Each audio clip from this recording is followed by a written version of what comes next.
mag-asawa. Ang net worth ng mag-asawang Marcos, Lisa at Bongbong Marcos, tumaas ng 1.2 billion pesos. Galing ano? Ay magkano lang ang sweldo ng presidente? Sabihin natin 600,000 times 12.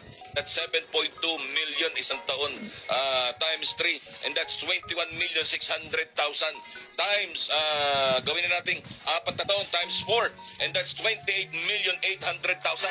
Di wala pang kalahating bilyon. Imagine. Tapos isama mo pa yung i-times 2 natin, sabihin natin pareho yung pareho yung sweldo nilang ang income nilang mag-asawa. O times 2, oy 57,600,000 lamang sa loob ng 4 na taon dapat yan. Imagine, umakyat ng 1.2 billion. Wow. O saan galing ang kanilang salapi? O bakit hindi sila imbitahan at imbestigahan din ng mga orokan dyan sa mababang kapulungan?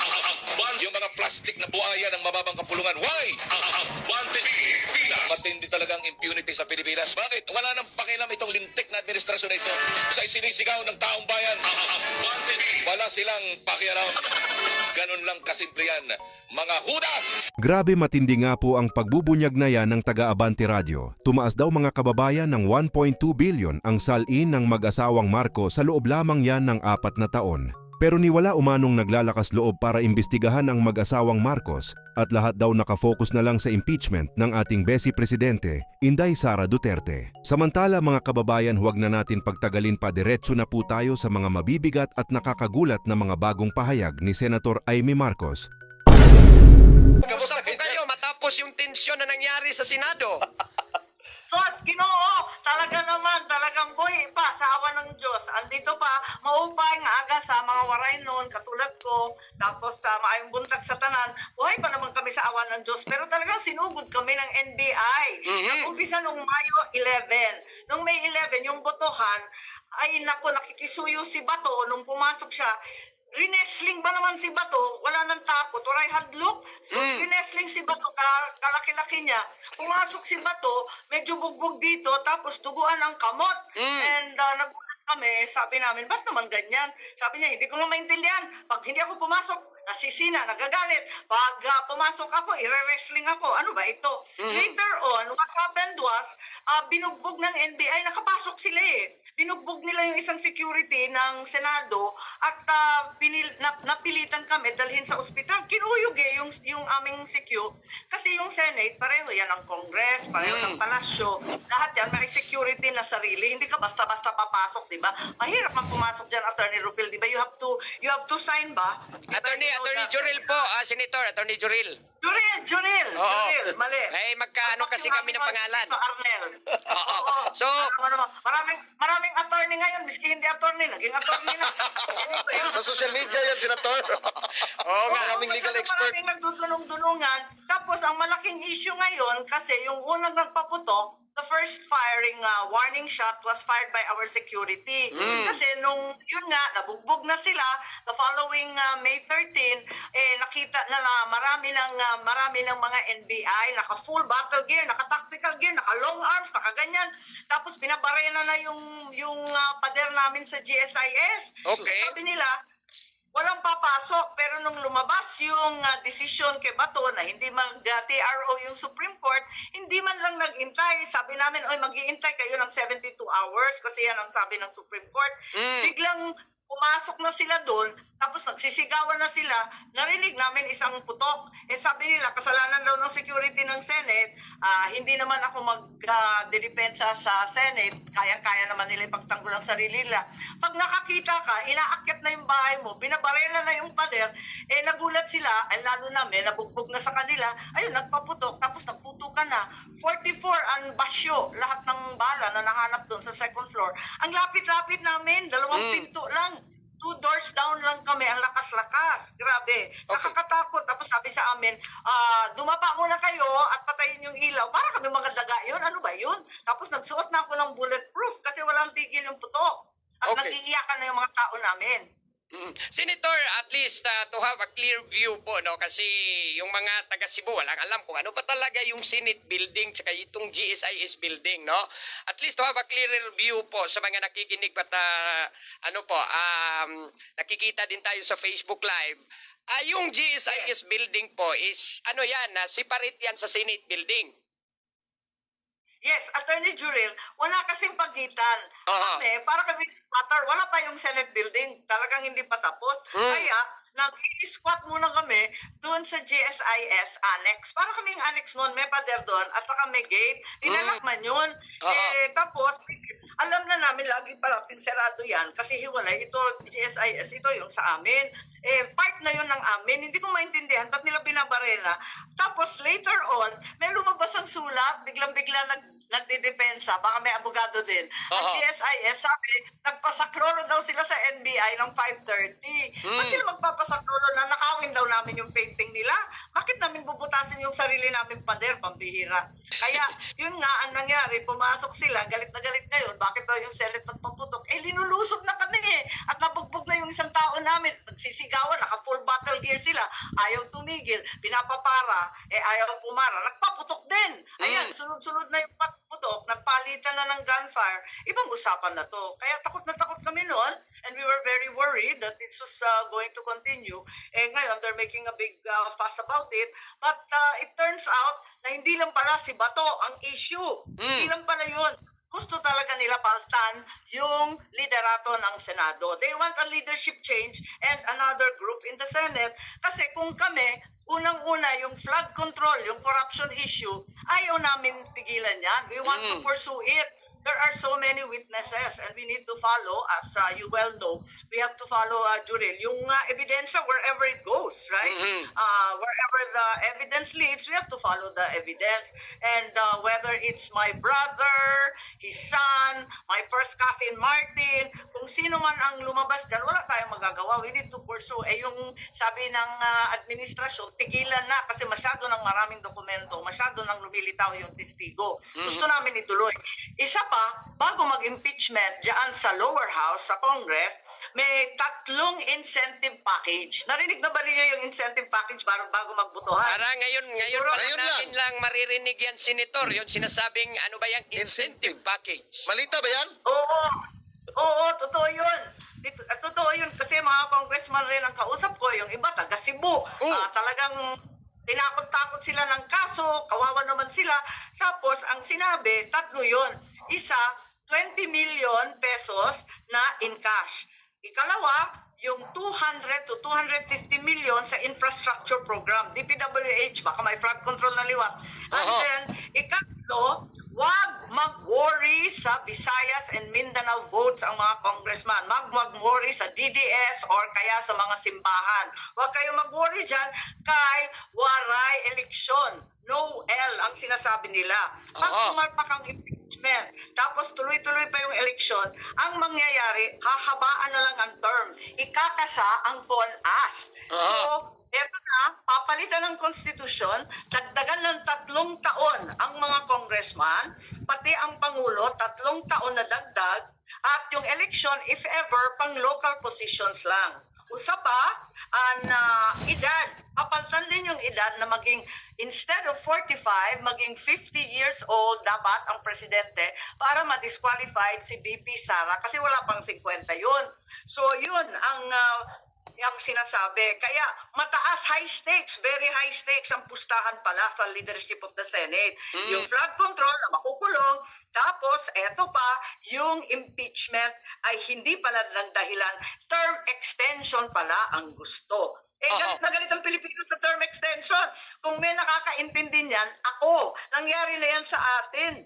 Pipigilan mo ba ang karapatan ng Pilipino? Bilang Marcos, wala nang may alam niyan kundi ako. At dapat, alalahanin rin ni Bongbong na walang kahihinatnan ito. Wag na wag gagawin yan.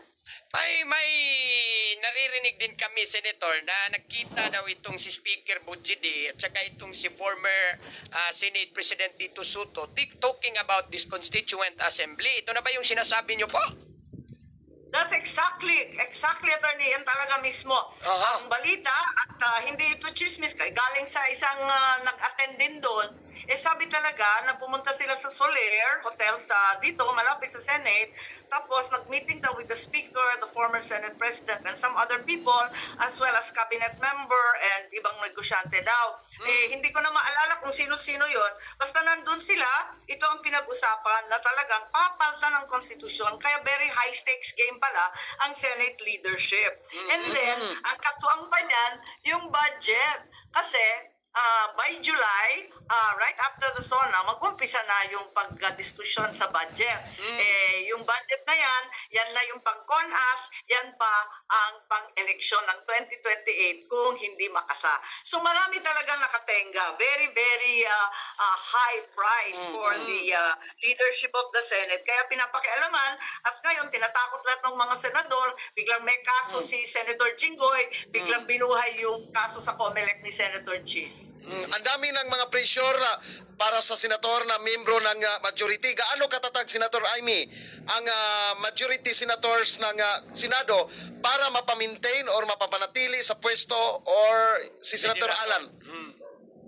Yes, kung tutuusin, malakas ang aming samahan. Solid 13 kami. Walang problema sa 13. Walang problema. Kaya lang, ibang usapan, pag dinadampot na, ayan na, si Bato, ayan na, tapos sinitreaten si Bongo, eto naman si Jinggoy, next week daw. Pagkatapos yung iba pa, talagang walang tigil ang pananakot sa mga senador dahil yun nga, ang pakiwari nila, wala silang 16 votes for the impeachment. Tapos, nakatenga pa yung flood control, napakadami ng ebidensya. Ganon din yung CONAS na big plan nila, mauudlot. Aha. Hindi ito first time ko narinig itong term extension. Actually, nagpa-interview si BP Sara sa Dahig sa Netherlands. Sinasabi na rin niya na ito daw yung reminder ni PRRD na hindi na talaga bababa sa pwesto yung kapatid niyo po, Senator, no? Kasi yun nga, may term extension yung sinasabi na ganyan. So, ngayon pala, talagang nangyayari na ito. Meron pala ito sa incentive package na unang ipina-promise sa mga congressmen. Yes, that's right, Attorney Jurel. Talaga yun ang sinabi nila. At hindi sekreto, hindi sila nahihiya. Wala silang kahihiya. Talagang bukas yung usapin. Huwag kayo matakot sa mga simbahan. Huwag kayo matakot sa mga Bisaya at Mindanawan. Huwag kayo matakot sa DDS. Kami ang bahala. May dagdag kayong 3 taon. 2031 ang magic number. Isipin mo, grabe talaga ito. Ibang usapan. Kaya pala, ginugulo kami sa Senado. Akala namin gusto lang nila si Bato. Sabi ko, wala namang problema kay Bato. Basta yung ICC warrant, foreign warrants cannot be issued or enforced here in the Philippines. Alam naman ni Attorney Jurel yan. Kailangan dalhin yan sa Korte na Pilipino. At hindi ko alam kung ano yung papel ng NBI, bakit sila umeksena doon. Samantalang ang alam ko, ang ICC, enforce ng Interpol, sasabihan yung transnational crime, yung PCTC, tapos mag-a-apply ng warrant. Yun naman yun. Sundan ng proseso, walang gulo. Bakit ganito? Yung pala, may gulo kasi iba na ang usapin. Dito tayo, balikan natin yung Constituent Assembly Senator. No? Kung kayo pa yung magiging leader, sa inyo pa rin yung liderato ng Senado, talagang mahaharang nyo yon, di ba? Yes, sigurado yan. Not even to be discussed.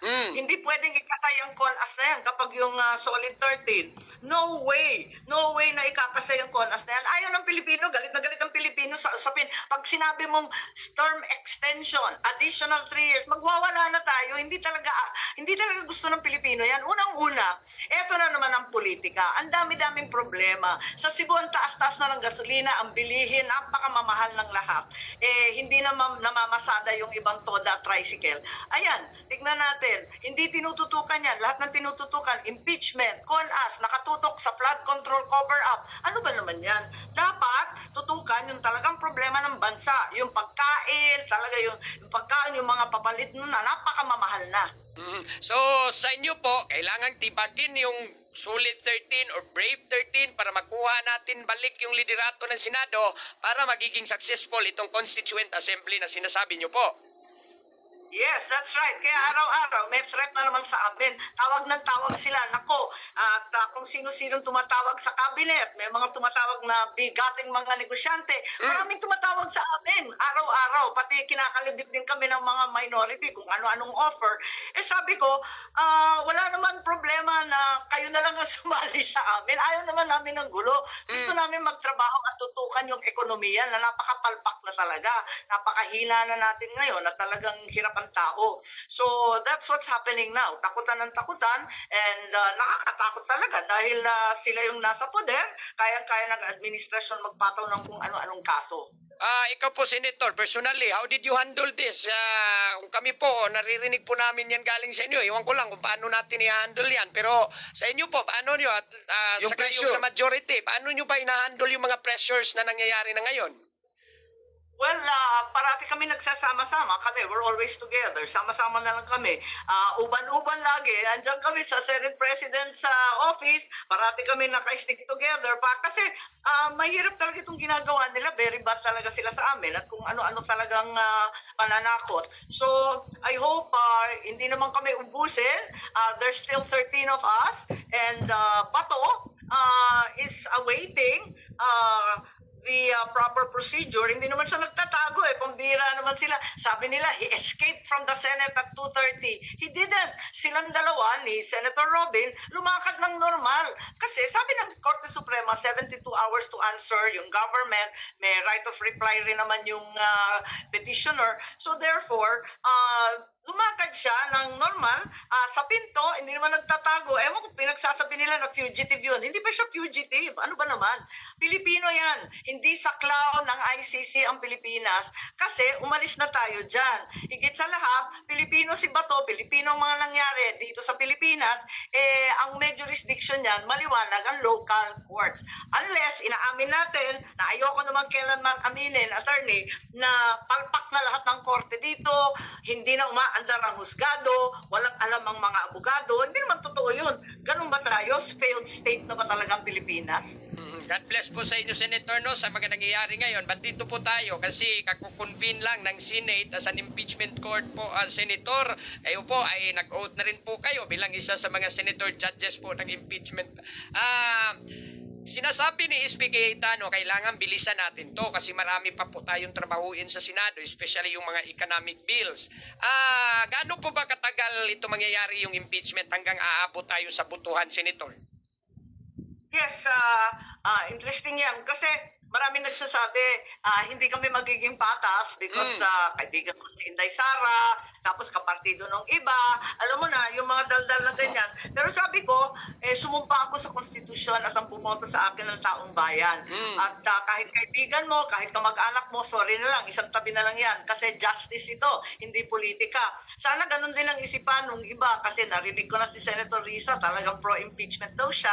At ganun din, yung mga katunggali. Noong 2022, nung kalaban ni Inday Sara, di ba, si Senator Kiko Pangilinan, si Senator Soto, mga kalaban noong 2022, sana stick to the Constitution tayo. Ayon sa Constitution, may summons na pinadala kahapon, na-receive na ni VP Sara at yung abogado niya, may pre-trial period tayo, kung maalala niyo yung pre-trial, yung order of the trial. Medyo madugo yun, kung maalala mo, Attorney Jury, Yes. yung nakaraang impeachment, ang tagal-tagal yung marking of the documents, di ba?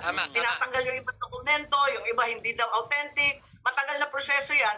Try namin talagang bilisan yan, very efficient yung pag-marking, yung pre-trial conference, at yung umpisa na tinitignan namin na trial will be July 6.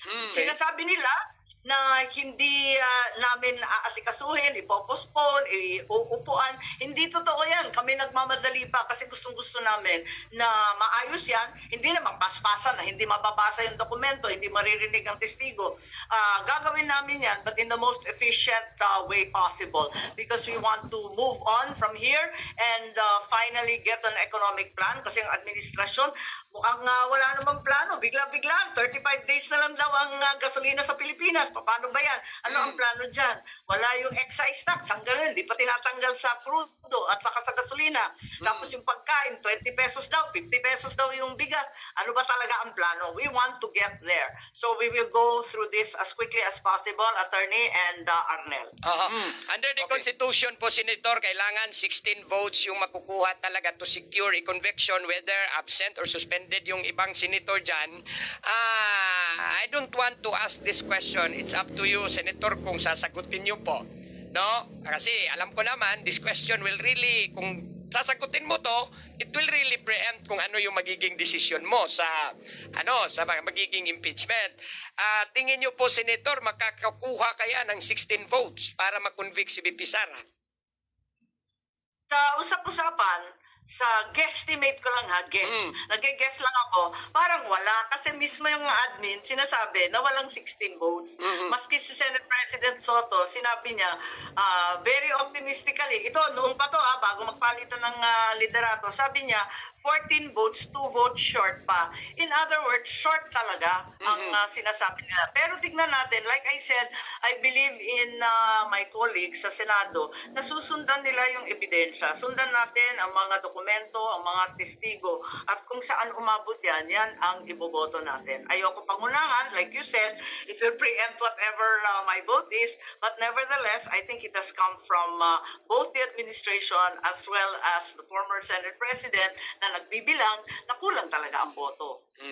I see. So, at least, yung mga pro-Duterte din dito sa CB, ay, salamat. Makasabi din sila, uy, salamat, hindi para talaga makukuha. Pero sa inyo lang po yun, Senator. Yes, guesstimate ko lang yan na walang basis. At baka magbago pa rin yan, hindi natin alam. Sabi ko nga, pangingipit, pananakot, damo na ang nahadlok, talaga naman kaso-kaso, talaga marami pang mangyayari. Sana naman wag. Hayaan na lang na malaya at ma-produce yung 16 votes kung karapat-dapat at hindi kung hindi naman sapat ang ebidensya. Sige po. At bayanan po natin yan. Talagang napaka-interesting.